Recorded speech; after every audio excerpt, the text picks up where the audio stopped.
My name is Van, 67 years old, and I never thought my own son would throw water in my face simply because I asked for a little more food. After decades of sacrifice, changing his diapers, paying for his education, and helping him buy his first house, this is how Thomas repaid me. That moment of public humiliation at my own dinner table became the turning point in our relationship. What he never expected was that his elderly father still had enough fight left to empty his bank account and start a new life thousands of miles away. If you want to hear how this old man reclaimed his dignity and found happiness again, let me know where you are watching from. Hit that like button and subscribe to follow my journey from disrespected father to finding freedom. I spent 35 years working construction in Detroit. It was hard, honest work that paid the bills and kept a roof over our heads. My wife Margaret and I tried for almost a decade to start a family. We went through 3 miscarriages and countless doctor appointments before Thomas finally came into our world. I still remember holding him for the first time. This tiny 7-pound miracle with fingers so small they barely wrapped around my thumb. From the moment Thomas arrived, everything I did was for him and Margaret. I took on extra shifts at the construction site, then worked weekends at a hardware store just to build up our savings. While other guys spent their paychecks on new trucks or fishing gear, I put money away for Thomas to go to college someday. Every dollar had a purpose, and that purpose was giving my son opportunities I never had. Those early years with Thomas were the happiest of my life. I taught him to ride his first bike in the park near our modest 3-bedroom house. I still remember running alongside him, holding the seat until that magical moment when I let go, and he pedaled forward on his own, laughing with pure joy. We spent summer weekends fishing at Lake Erie, where I taught him patience and the satisfaction of catching your own dinner. On school nights, we spread his homework across the kitchen table, and I would help him with math problems long after Margaret had gone to bed. Everything changed when Thomas turned 15. Margaret started getting headaches that wouldn't go away. After weeks of her insisting it was nothing, I finally convinced her to see a doctor. The diagnosis hit us like a wrecking ball. Aggressive brain cancer, with a survival rate so low, the doctor couldn't look us in the eyes when he said it. The next 18 months became a blur of hospital rooms, treatment schedules, and mounting medical bills. Our insurance covered some expenses, but the experimental treatments Margaret wanted to try were completely out of pocket. I never hesitated.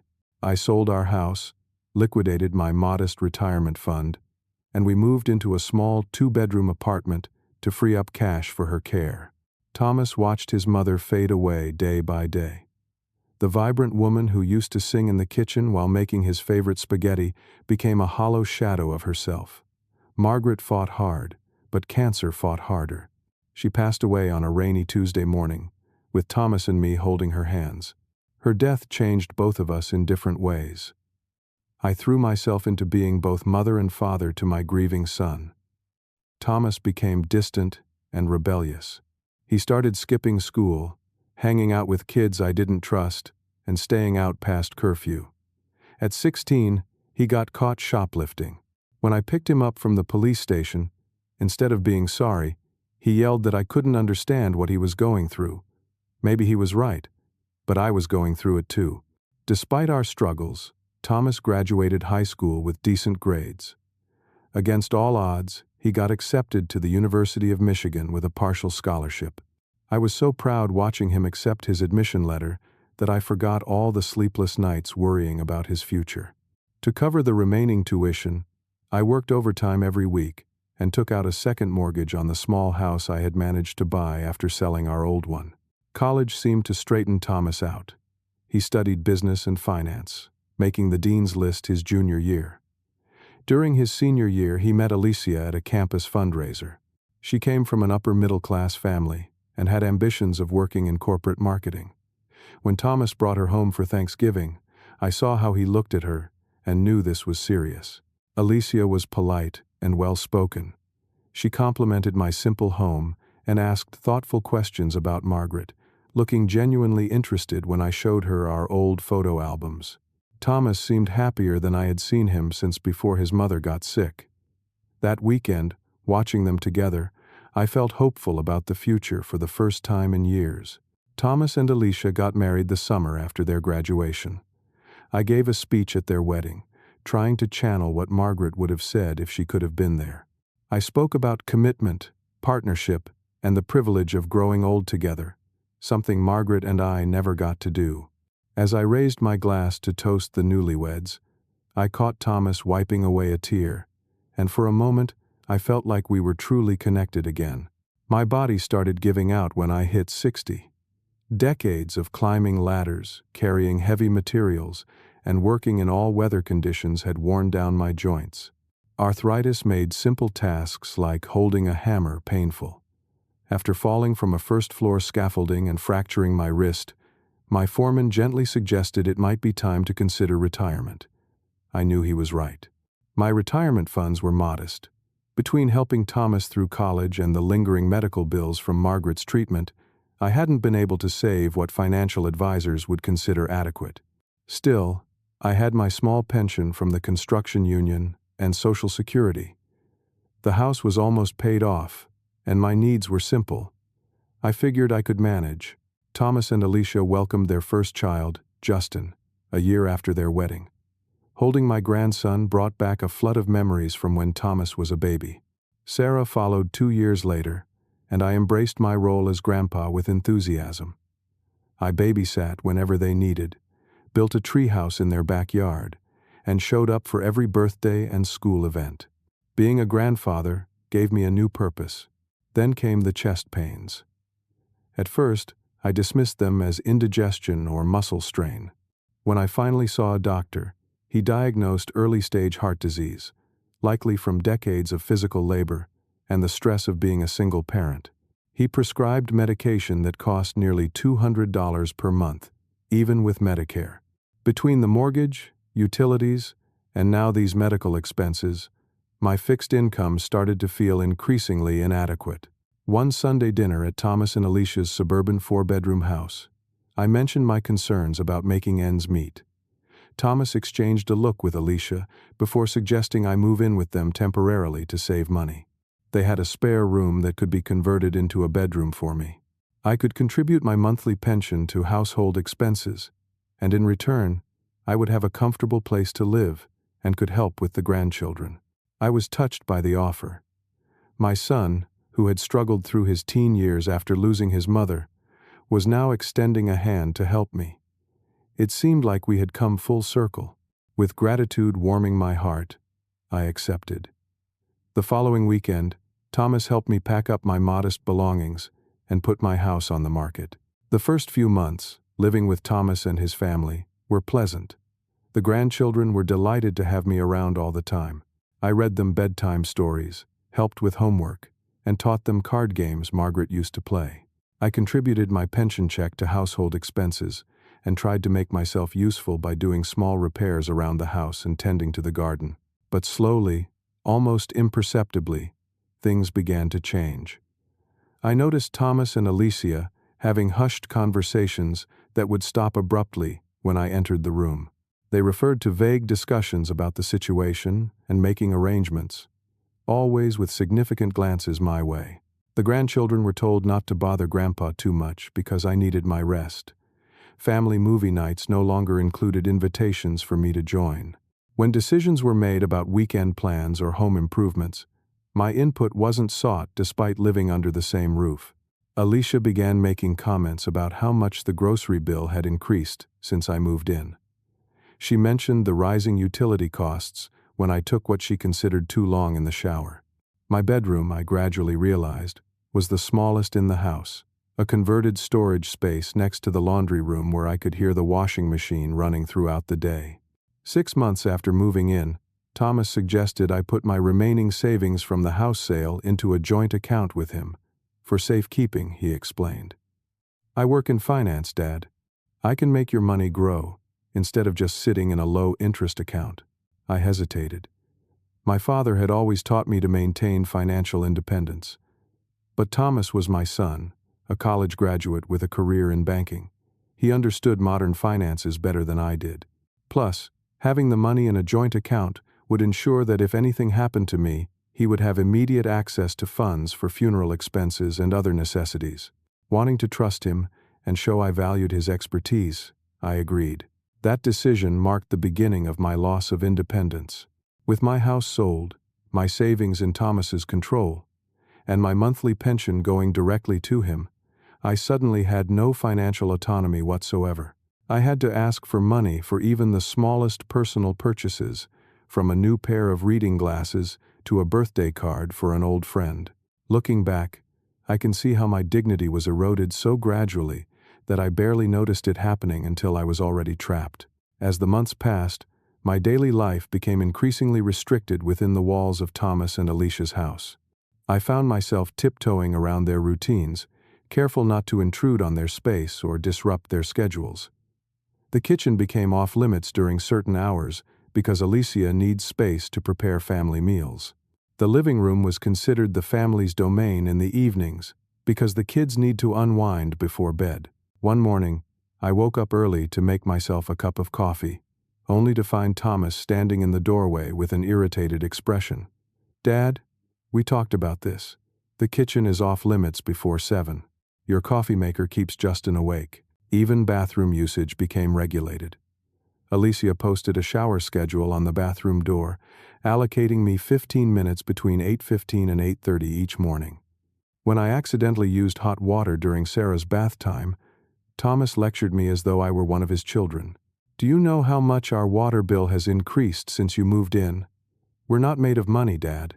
The irony of this statement wasn't lost on me, considering my entire pension check and savings were being contributed to their household, but I swallowed my pride and apologized. Thomas and Alicia began taking weekend trips with the children to visit her parents or go to amusement parks. "I was never invited. It would be too much walking for you, Dad," Thomas would explain. Or, "The car is already packed full with the kids' stuff." I would spend those weekends alone in the house, looking through old photo albums and wondering how my relationship with my son had become so strained. My 65th birthday came and went without acknowledgement. No cake, no card, not even a verbal happy birthday. When I casually mentioned it at dinner the following day, Thomas looked embarrassed for a moment, before Alicia quickly changed the subject to Justin's upcoming soccer tournament. Despite my diminishing status within the household, I tried to contribute however I could. I spent hours maintaining their yard, planting flowers Margaret would have loved, and keeping the lawn neatly trimmed. I babysit the grandchildren whenever asked, reading them stories and helping with homework just as I had done with Thomas. Yet even these contributions were criticized. Alicia complained that I cut the grass too short or planted flowers she didn't like. She questioned my methods of childcare, telling the children, "That's not how we do things in this house," undermining my authority in front of them. Gradually, the grandchildren began mirroring their parents' attitudes toward me. Justin stopped asking me to play catch in the backyard. Sarah no longer crawled into my lap for bedtime stories. They began using phrases like, "Grandpa's stuff is in the way again," or "Grandpa takes too long in the bathroom." My heart broke a little each time I heard them parrot their parents' complaints. Meanwhile, my health continued to deteriorate. My heart condition required additional medication, and I developed arthritis in my knees that made climbing the stairs to my bedroom increasingly painful. When I mentioned the possibility of seeing a specialist, Thomas sighed heavily. "Do you know how much specialists cost, Dad? Even with Medicare, the copays are outrageous. Maybe you should try those over-the-counter pain relievers instead." Depression settled over me like a heavy blanket. I began spending more time in my small bedroom, avoiding interaction with the family to spare them the burden of my presence. On the rare occasions when I tried to express my feelings to Thomas, he dismissed them entirely. "You're being dramatic, Dad. We've given you a home when you had nowhere else to go. Most people your age would be grateful." The isolation grew more profound as Thomas restricted my communication with the outside world. My old flip phone was replaced with a basic model that Thomas added to their family plan to save money. He monitored my calls, questioning me about conversations that lasted too long and suggesting I limit communication with old friends because of the minutes.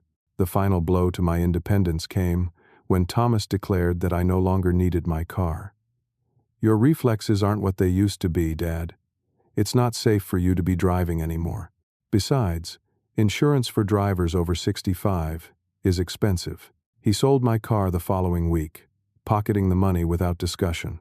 Now I was completely dependent on Thomas and Alicia for transportation, unable even to visit the library or park without requesting a ride that was rarely granted. My world had shrunk to just my small bedroom and occasional supervised interactions with the family.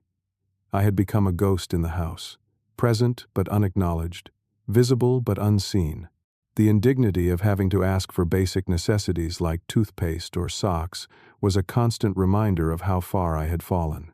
Each night, lying in my bed listening to the family laughing and talking in the living room just down the hall, I wondered how much longer I could endure this existence.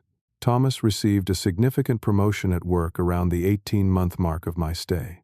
He came home one evening beaming with pride, announcing that he was now senior investment manager with a corner office and substantial salary increase. Alicia squealed with delight and immediately began discussing how they would spend the additional income. "We can finally renovate the kitchen," she exclaimed, "and maybe trade in my car for that SUV I've been wanting." In the following weeks, signs of their increasing wealth became apparent throughout the house.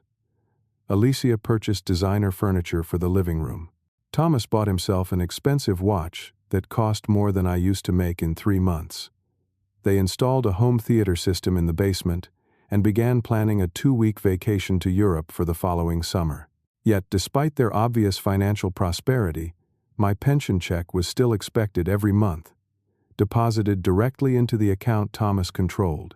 My medication was still considered a burden on their budget, with Thomas regularly suggesting cheaper alternatives or reduced dosages. One afternoon, while the family was at Justin's soccer game, I searched through some papers in Thomas's home office, looking for my health insurance information. In a folder labeled Dad, I discovered statements for the joint account where my house sale proceeds had been deposited. To my horror, I saw that Thomas had been systematically withdrawing large sums over the past year. One withdrawal coincided exactly with their kitchen renovation. Another matched the cost of Alicia's new SUV. My heart pounding, I continued searching and found another disturbing document. A brochure for a state-funded nursing home, with notes in Thomas's handwriting about eligibility requirements and spending down assets. There was a sticky note attached with a handwritten reminder.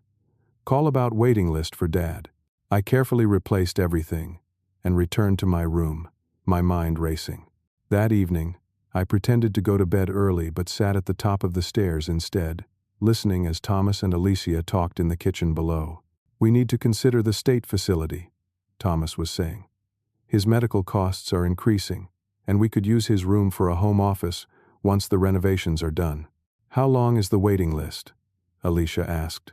6 to 8 months. I've already put his name down. Once his savings are officially depleted, he'll qualify for full state coverage. What about his pension? I've spoken to a lawyer. Since he's been contributing it to household expenses, we can make a case for continued support even after he moves to the facility. I sat frozen on the stairs, a cold realization settling over me. Not only was my son systematically draining my savings, but he was planning to place me in a state-run facility while continuing to collect my pension. The betrayal cut deeper than I could have imagined. Over the next few weeks, I attempted to discuss finances with Thomas several times, but he always deflected or dismissed my concerns. "Everything's being handled, Dad.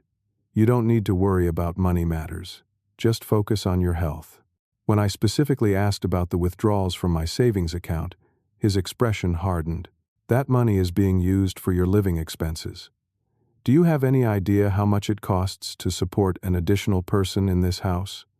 The food, utilities, transportation, medical care? You should be grateful we're not charging you rent on top of everything else." My physical health began deteriorating more rapidly under the stress of these revelations. My heart condition worsened, with episodes of chest pain becoming more frequent. I lost weight as my appetite diminished. Sleep became elusive, and when I did manage to drift off, nightmares of abandonment jolted me awake. Then came the evening that would change everything. Thomas announced a special family dinner to celebrate his promotion. Alicia prepared an elaborate meal featuring expensive cuts of steak, garlic roasted potatoes, and fresh vegetables from the farmer's market. A bottle of premium wine was opened, and the dining room table was set with their finest china. As Alicia served the meal, I noticed immediately that my portion was noticeably smaller than everyone else's. While Thomas, Alicia, and even the children received generous, thick steaks, mine was a thin, end piece, with gristle running through it. My potato portion was half the size of theirs, and I received significantly fewer vegetables. I sat quietly, embarrassment washing over me, as I looked at my meager plate compared to the abundance served to the rest of the family. Thomas caught my eye and looked away quickly, taking a large bite of his perfectly cooked steak. Alicia poured more wine for herself and Thomas, not offering any to me despite an empty glass at my place setting. As the meal progressed, the family discussed their upcoming summer plans and recent accomplishments at work and school. No one directed questions or comments to me. It was as though I were invisible, a piece of furniture rather than a person sitting at the table. I finished my small portion quickly, my stomach still growling with hunger. The table fell quiet as I cleared my throat. "The meal is delicious, Alicia," I said softly. "Would it be possible for me to have a little more? I'm still quite hungry." The silence that followed was deafening. Thomas set down his fork slowly, his expression darkening. Alicia's lips pressed into a thin line. Even the children seemed to sense the sudden tension, their eyes darting between their parents and me. It was a simple request, spoken politely and with genuine hunger behind it. Yet in that moment, it seemed I had committed an unforgivable transgression by asking for a little more food at a table of plenty. Thomas stared at me for what felt like an eternity, his face transforming from annoyance to undisguised anger. Without breaking eye contact, he slowly reached for his water glass. In one fluid motion, he stood up and threw the entire contents directly into my face. The shock of the cold water hit me like a physical blow. It soaked my shirt and dripped from my chin onto my lap. Ice cubes scattered across the table and floor. Complete silence fell over the dining room as water trickled down my cheeks and nose. "Maybe that will cool down your entitlement," Thomas said, his voice eerily calm. "We provide you with a roof over your head, food on your plate, and yet you still want more?" Alicia let out an uncomfortable laugh, quickly covering her mouth. She began gathering plates, clearly eager to move past the moment. "Who wants dessert?" she asked brightly, as though nothing unusual had happened. I made cheesecake. Justin and Sarah sat frozen in their chairs, their young eyes wide with confusion and discomfort. 7-year-old Sarah looked like she might cry. 10-year-old Justin stared at his lap, unwilling to meet my gaze. Water dripped from my eyebrows and chin, soaking the collar of my shirt. The physical discomfort was nothing compared to the profound humiliation that washed over me. This was my son, my own flesh and blood, the baby boy I had cradled through countless nights, the child whose education I had sacrificed everything for. Without a word, I stood up from the table. No one moved to help me, to offer a towel, or to express even the slightest concern for my dignity. On unsteady legs, I walked out of the dining room, water still dripping from my clothes, creating a trail behind me. In the privacy of my small bedroom, I stripped off my wet shirt with trembling hands. My reflection in the small mirror showed an old man with wounded eyes and slumped shoulders. How had I allowed myself to be reduced to this? When had I surrendered my dignity so completely? I sat on the edge of my bed, alone and soaking wet, as the sounds of the family continuing their meal drifted down the hallway. I could hear Alicia serving dessert, the clink of forks against plates, and eventually laughter resuming. They had moved on immediately, my humiliation already forgotten or, worse, considered justified. Sleep eluded me that night. I lay awake replaying the incident over and over in my mind. With each mental replay, the pain cut deeper. I thought about my own parents and how I had cared for them in their final years. My father had lived with Margaret and me for the last 5 years of his life after my mother passed. We had included him in every family decision, valued his wisdom, and ensured he maintained his dignity until his last breath. I had modeled respect and care for the elderly to Thomas throughout his childhood. Where had I gone wrong? What had happened to the sweet boy who once made me Father's Day cards with wobbly handwriting and promises to take care of you when you're old, Daddy? As midnight passed, I found myself drowning in despair. Perhaps I truly was nothing but a burden. Maybe I deserved this treatment for failing as a father, for not raising a son who valued compassion and respect. These dark thoughts spiraled through my mind as I stared at the ceiling, feeling utterly worthless and alone. Around 2 a.m, I reached for the small box I kept under my bed, one of the few possessions Thomas had allowed me to keep when I moved in. Inside was a faded photograph of Margaret and me on our 20th anniversary, the last one before her diagnosis. Her smile radiated joy and love. I traced her face with my fingertip, tears filling my eyes. "What would you think of our boy now, Margaret?" I whispered to the photograph. "What would you say if you could see how he treats your husband?" The answer came to me with sudden clarity. Margaret would be heartbroken. She would be furious. The woman who had taught our son to say please and thank you, who had insisted on thank you notes for every birthday gift, who had volunteered at homeless shelters to show Thomas the importance of treating every human with dignity, would be devastated by what he had become. Something shifted inside me in that moment. An ember of indignation began to glow where only resignation had lived before. I was 67 years old, not dead. I had worked hard my entire life, raised a son, been a faithful husband, and contributed to society. I deserved better than to be treated as an inconvenience, to have water thrown in my face for expressing basic human needs. I may have lost my wife, my health might be failing, and my financial resources might be dwindling, but I still had my self-respect. Or rather, I needed to reclaim it before it was too late. As dawn broke, I made a decision. I would not live this way any longer. I would not end my days as an unwanted burden in my son's house, waiting to be discarded in a state facility while he continued to drain my resources. Whatever it took, however difficult the path might be, I would find a way to reclaim my dignity and independence. For the first time in months, perhaps years, I felt a sense of purpose and clarity. The path forward would not be easy, but anything was better than the slow death of spirit I was experiencing in this house. As I heard the family beginning to stir for the day, I carefully replaced Margaret's photo in its box and tucked it away. I would need to be strategic. I would need to be patient. But most importantly, I would need to be brave. For the next 2 weeks, I maintained a facade of meek acceptance. I ate the small portions I was given without complaint, stayed quietly in my room most of the day, and avoided any topics related to finances or my future. Thomas seemed satisfied with my apparent submission, perhaps believing that the water incident had finally broken my spirit completely. Behind this compliant exterior, however, my mind was working overtime. While the family was out one afternoon, I conducted a thorough search of my own financial documents that Thomas had filed away for safekeeping. In his home office, buried under household bills, I found old bank statements showing substantial withdrawals from my accounts over the past 18 months. What had once been nearly $200,000 from the sale of my house had dwindled to less than $30,000.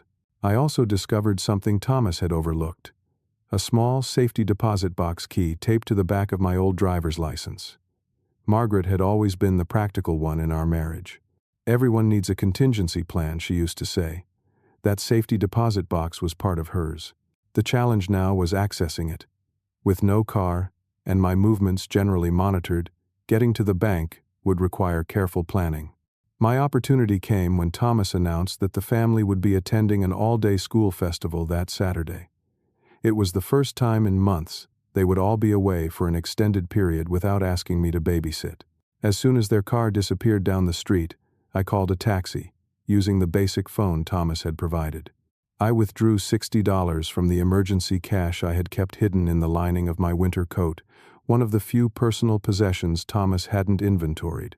The taxi driver, a friendly man in his 50s named Paul, Made conversation during the 15-minute drive to First National Bank. "Visiting family?" he asked. "No," I replied, surprising myself with my candor. "Actually, I'm trying to escape from them." Perhaps it was the kindness in his eyes, or simply my need to voice the truth to someone, but I found myself giving Paul a brief version of my situation. By the time we reached the bank, he was visibly concerned. "That sounds like elder abuse, sir," he said, writing his phone number on a slip of paper. "My sister works for Adult Protective Services. Call me if you need help, or a ride, or just someone to talk to." His spontaneous kindness nearly brought me to tears. I tucked his number into my wallet, thanked him, and asked if he could wait while I conducted my business. Inside the bank, I approached the manager's desk, explaining that I needed to access a safety deposit box I hadn't visited in years. The manager, a woman around 40, listened attentively as I provided my identification and the key. "Mr. Harrison, this box hasn't been accessed in over 6 years," she noted, checking her computer. "We'll need to verify your identity a bit more thoroughly." After answering security questions and providing my social security number, I was finally led to the vault area. The manager unlocked the outer box, inserted my key in the second lock, and discreetly left me alone with the metal container. With trembling hands, I opened it, unsure what Margaret might have left. Inside, I found several documents neatly organized in folders. The first contained birth certificates, our marriage license, and Margaret's death certificate. The second held insurance policies, most long expired. The third folder made my heart skip a beat. It contained account information for a bank I didn't recognize, along with a handwritten note in Margaret's familiar script. "For emergencies only. Love always, M." According to the statements, Margaret had opened a separate account shortly after her diagnosis. She had transferred $10,000 into it, and specifically did not add me as a joint account holder. Her accompanying note explained that she wanted to ensure I would have a financial safety net that couldn't be touched by medical creditors after her death. The account had been gathering interest for years, untouched and unknown to anyone but her. I held the papers against my chest, overcome with emotion. Even from beyond the grave, Margaret was still taking care of me. With compound interest, the account now contained nearly $15,000, enough for a fresh start if I managed it carefully. After photographing all important documents with the phone's basic camera, I returned everything except the account information to the safety deposit box. If Thomas discovered I had accessed it, I didn't want him to know about Margaret's contingency fund. Back in the taxi, Paul noticed my changed demeanor. "Good news at the bank?" "My wife," I said, my voice thick with emotion. "She left me a lifeline. I just didn't know about it until today." Paul nodded understandingly. "What's your next move, if you don't mind me asking?"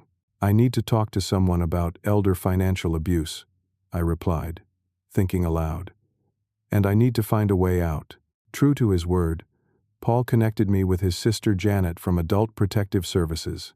Over the next week, during brief private phone calls while the family was occupied, Janet provided invaluable guidance on documenting financial exploitation and understanding my rights. She explained that what Thomas was doing constituted elder financial abuse, a form of domestic violence that was unfortunately common but rarely reported. "Your son has a fiduciary responsibility when handling your money," Janet explained. "By using your funds for his own benefit without your informed consent, he's breaking that trust and potentially breaking the law." Janet helped me understand that I could potentially recover some of my misappropriated funds through legal channels, but the process would be lengthy and uncertain. More importantly, she connected me with resources for seniors seeking emergency housing and support services. One of those calls led me to reconnect with Jack, my former construction colleague who had retired to Costa Rica 5 years earlier. We hadn't spoken in years, but he remembered me immediately. "Van. My God, it's good to hear your voice, old friend. How are you doing?" When I explained my situation, Jack didn't hesitate. "I have a guest house on my property that's sitting empty. It's nothing fancy, but it has everything you need. You come down here, take all the time you need to figure things out. The weather is good for old joints like ours, and the cost of living is a fraction of what you're used to." His generous offer brought tears to my eyes. "Jack, I can't impose like that." "Impose? Van, you saved my life when that scaffold collapsed in '87. I've been waiting 20 years to repay that debt. Let me help you now." With an escape route established, I began meticulously planning my departure. Using the basic web browser on my phone, I researched flights to Costa Rica and visa requirements for American retirees. I learned that with proof of a monthly income of at least $1,000, I could qualify for a pensionado visa, allowing me to stay in Costa Rica indefinitely. The timing had to be perfect. Thomas and Alicia had been planning a weekend trip to visit her parents for months. They would leave on Friday afternoon and return Sunday evening, giving me a full 48 hours to execute my plan and be well away before they discovered my absence. The Wednesday before their trip, I visited my doctor for what I told Thomas was a routine checkup. In reality, I needed to obtain copies of my medical records and prescriptions that would allow me to continue my treatment in Costa Rica. The doctor, concerned about my obvious weight loss and stress, wrote me prescriptions with multiple refills and provided digital copies of my complete medical history. On Thursday, I made my final preparations. I packed only what I could carry in one suitcase: essential clothes, medications, Margaret's photograph, and a few sentimental items I couldn't bear to leave behind. Everything else, I accepted, would have to stay behind. I wrote a detailed letter explaining my decision and the years of mistreatment that had led to it. I documented the financial exploitation with copies of bank statements showing withdrawals that coincided with Thomas's purchases. I explained that I had sought legal advice and understood my rights regarding financial elder abuse. The letter was firm, but not vindictive. I wanted Thomas to understand the consequences of his actions, but I took no pleasure in the pain this might cause him. Friday morning, the house buzzed with activity as the family prepared for their weekend away. Thomas seemed almost cheerful, reminding me of the casserole Alicia had prepared for my meals and the emergency numbers on the refrigerator. "We'll be back Sunday evening, Dad.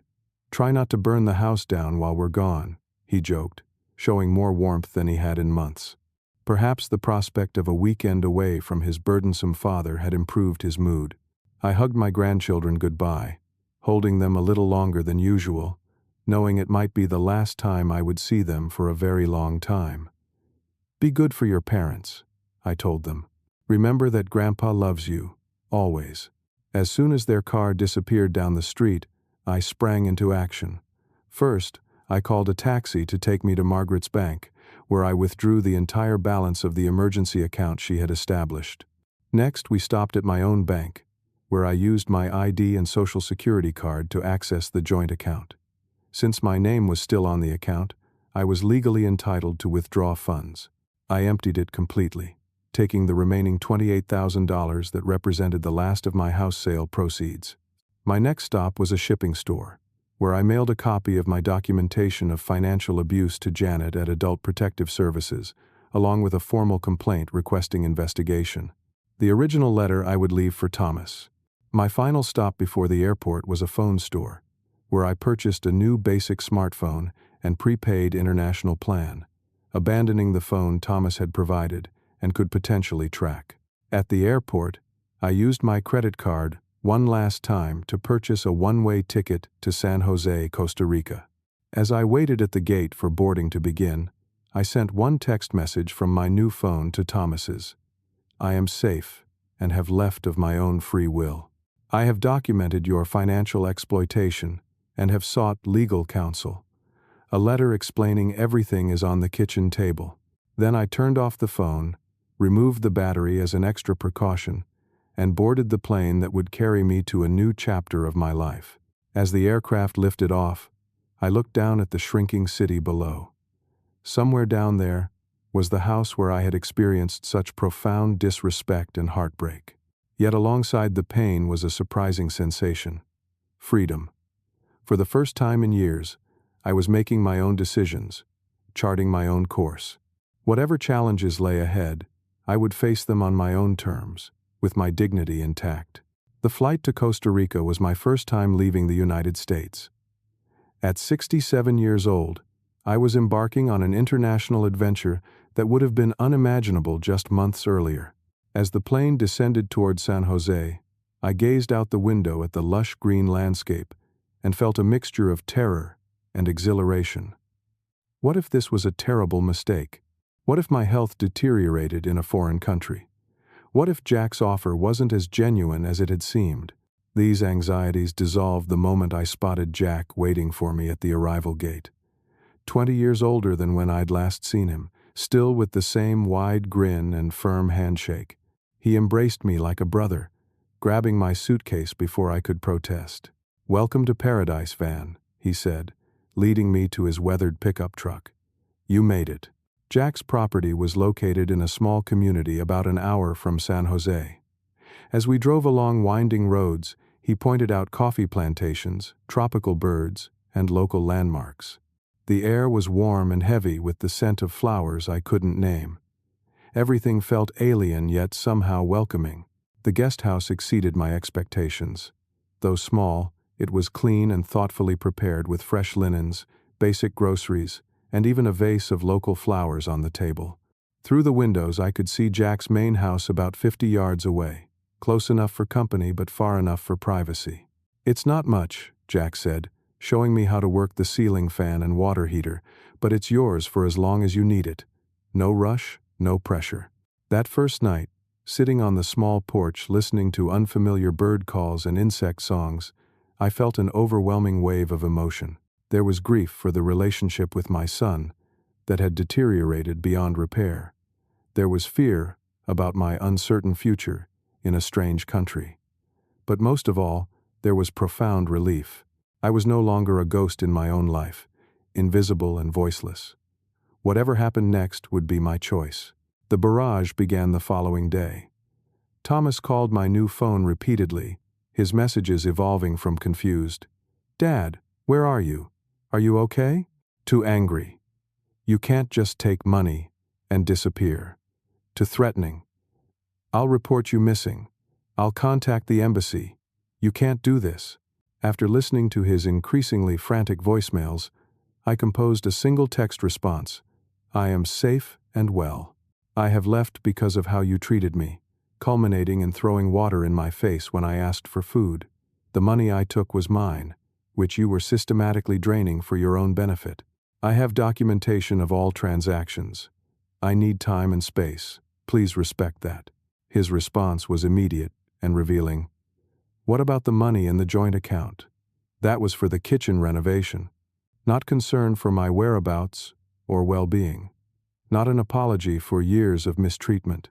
His primary concern was the money he had been planning to misappropriate." I did not respond further.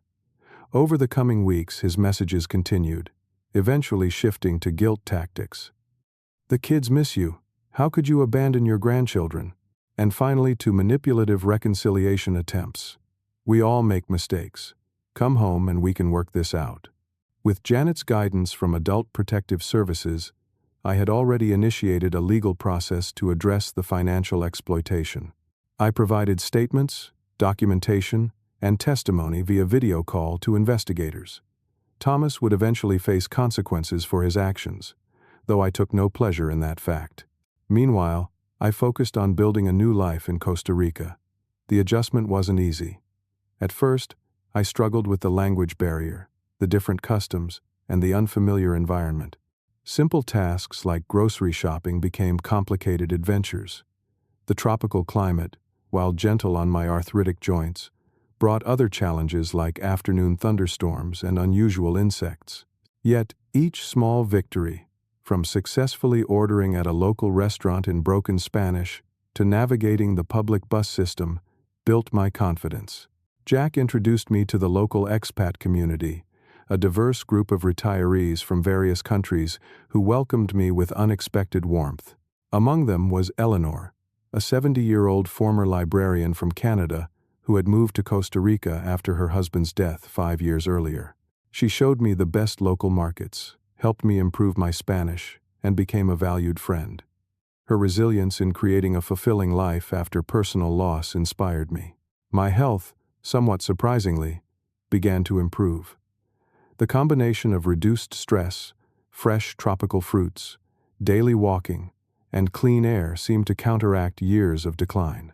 My blood pressure stabilized, I regained some lost weight, and the chest pains that had plagued me in Thomas's house became increasingly rare. 3 months after my arrival, I started a small woodworking business using skills from my construction days. It began modestly, with repairs for neighbors and simple furniture for local shops. Word spread about the American craftsman's quality work, and soon I had a steady stream of orders. The income supplemented my pension, allowing me to achieve a modest but comfortable independence. The most difficult decision I faced was how to handle communication with my grandchildren. I missed Justin and Sarah terribly, their absence an ache that never fully subsided. After much soul-searching and consultation with a therapist I began seeing in San Jose, I sent them a carefully worded email through their school accounts. I explained in age-appropriate language that I loved them very much, that my leaving had nothing to do with them, and that grown-ups sometimes have difficult relationships that children shouldn't worry about. I included my contact information and told them they could reach out anytime they wanted to talk. Thomas was furious when he discovered the communication, sending a blistering message accusing me of trying to turn his children against him. I didn't respond to his anger, but I continued sending monthly emails to my grandchildren with stories about Costa Rica, questions about their activities, and assurances of my love. 6 months after my departure, the legal process regarding the financial exploitation resulted in a settlement. Thomas was required to repay a significant portion of the misappropriated funds and faced probation for financial elder abuse. The court also established a supervised communication schedule, allowing me regular video calls with Justin and Sarah. During our first call, the children were hesitant and clearly coached about what to say. But as the months passed, our relationship began to heal. They asked questions about my life in Costa Rica, shared their school achievements, and gradually became more natural in their interactions with me. Thomas's initial rage eventually gave way to a grudging acknowledgement of his wrongdoing. In a letter delivered through his attorney, he wrote, "I'm seeing a therapist now. I realize I treated you badly. I'm trying to understand why I became the kind of person who would do that to his own father." It wasn't quite an apology, but it was a start. I responded with a measured message of my own, setting clear boundaries for any future relationship while leaving the door open for healing, if genuine change occurred. Now, a year after that fateful dinner when water was thrown in my face, I sit on my porch, watching the sunset over the mountains of my new home.